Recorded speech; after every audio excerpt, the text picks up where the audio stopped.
और यह चेतना जब किसी और से बात करती है, संपर्क करती है, तो उससे चाहती है कि वह कुछ करे, क्योंकि करने की शक्ति अवचेतन में छुपी हुई है। इसीलिए हमें सोना पड़ता है।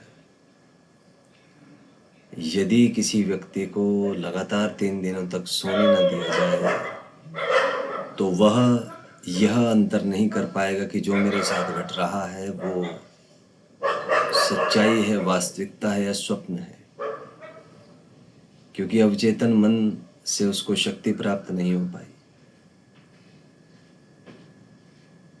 तो सच्चाई और कल्पनाएं, उनका कोई अर्थ नहीं रह जाएगा उक्त मनुष्य के लिए। तो आप ऐसे कह सकते हैं कि चेतना और अवचेतन, इनका जो अंतर है वो हमें तभी अनुभव होता है जब चेतना के पास पर्याप्त शक्ति है अपने अस्तित्व को बचाने की। एक और उदाहरण लें कि लोग नशा क्यों करते हैं, क्योंकि चेतना से बचना चाहते हैं।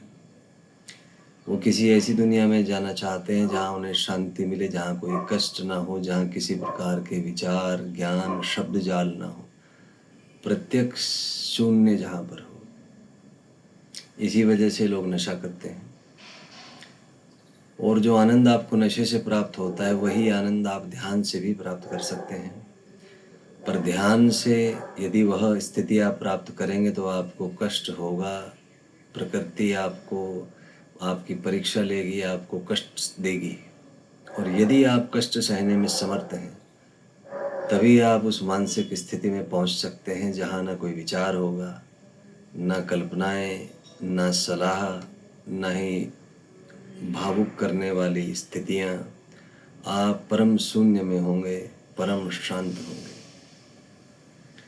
यही स्थिति नशे में भी है। नशा करने से भी यही मानसिक स्थिति प्राप्त होती है, परंतु वह शरीर के लिए हानिकारक है, क्योंकि जो नशा आप करते हैं वह एकदम से क्षणिक रूप से आपकी चेतना को विचारों के भ्रम से निकाल देता है, परंतु उसका शरीर पर दुष्प्रभाव होता है, क्योंकि आपने इसमें चीटिंग की है, आपने प्रकृति को ठगने की कोशिश की है।